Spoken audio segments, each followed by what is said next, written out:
Just a little over a week left to go for the release of Dying Light 2, and it looks like as we get closer and closer to that release date, more and more gameplay is going to be dropping from those that have early access, which is quite an extensive list. Just seeing those that have been talking about it over the last couple of days, so a little bit of a heads up if you don't want anything spoiled. Particularly today, we're going to be going over the open world and NPCs you're going to come across when you're running around the city of Villador. This seems to be yet another aspect of Dying Light 2 that Techland really doubled down on, just like the rest of the game, and I wanted to just talk a little bit about it, compare the original to what I've seen so far in some of the gameplay shown here on YouTube of Dying Light 2. With that being said though, just to be fully transparent, none of this gameplay is mine. This is all from OniZombies. Big thank you to him. It was incredibly kind of him to be willing to share this with me, so shout out to Oni, and maybe check out his channel, go subscribe over there, let him know that Cynic sent you. But with that being said, let's take a look at this footage. It's over an hour long, but so we don't ruin it for those that want to keep something secret, today we're going to focus primarily on the open world parkour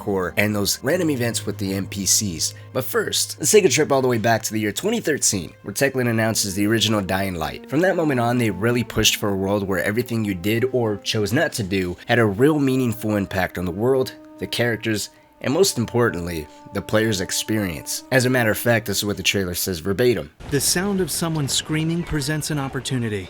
Do you investigate further or continue with the mission?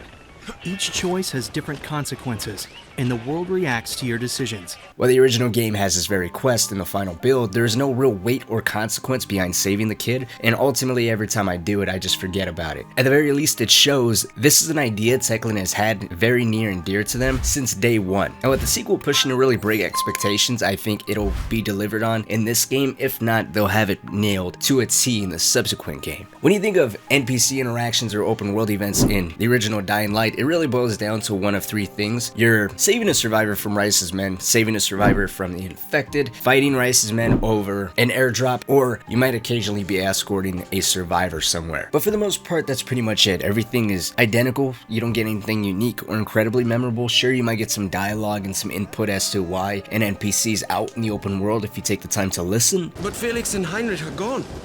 They're my best friends. They left me behind. When I looked in the mirror, you know what I saw? They drew a thing on my face.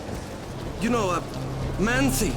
Besides that, there's nothing entirely unique or really memorable. They all kind of start up the exact same way. You're either defending or attacking something or someone. Move over to Dying Light 2, however, and you see things that honestly I never really expected to be in this game. As we know, if you've been paying very close attention to gameplay and information about this game, rooftops are now where life thrives. You can be seeing things in the open world, like in this clip, an NPC actually freaking out about a bee. Not you, the bee! Just calm down. There are a lot of them. But I am prepared.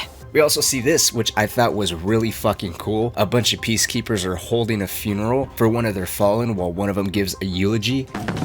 Gerard was a great man. He shall now live forever. There even appears to be campsites that pop up on a couple of different rooftops that you can interact with. You'll probably get a story, but in this specific case, one of them breaks out into a song.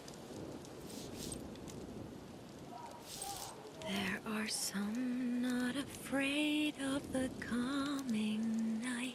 Off the bat, it's cool because it brings more life and depth to the game and the world and the environments and characters that live within it, but it also provides gameplay opportunities. Techland has really drove home that while there are bandits in the world, not everyone is aggressive. In these instances, you're not attacked. However, in both situations, Oni takes it upon himself to attack both people, showing not only are these not safe zones, but you're not forced to just interact and move on. You can kill them, loot their bodies, or even maybe you're being chased by an infected and there's a gameplay opportunity where you can just climb. If the infected can climb and follow behind you, you can break off the chase by having these survivors basically fight the infected for you. I could be wrong here too, but during the funeral situation, it looked like when Oni attacked them from that moment on, because a peacekeeper or a guard on an opposite rooftop actually witnessed the fight, it looked like every rooftop after that that had people on it were actually fighting him as well. I could be wrong. I could be misidentifying that and those were actually bandits on subsequent rooftops, but I thought that would also also be cool though, to be able to initiate some type of fight. Maybe a guard on an opposite roof did notice it, and then from that moment on until the heat dies down, that territory owned by that specific faction that you instigated a fight with is extra on guard and is aggressive towards you. And because, as I showed earlier, Techland has really been trying to hone in on your actions having an impact on the world, it would be neat to see that brought down to an open world level, where if you actually kill a peacekeeper guard or someone, let's say that was on a patrol, you wiped out the entire squad and left one person alive, that person would then report, and that faction in that specific area would then basically have a wanted level out for you. I don't know, maybe I'm going a little too wild there. Let me know what you guys think about all this.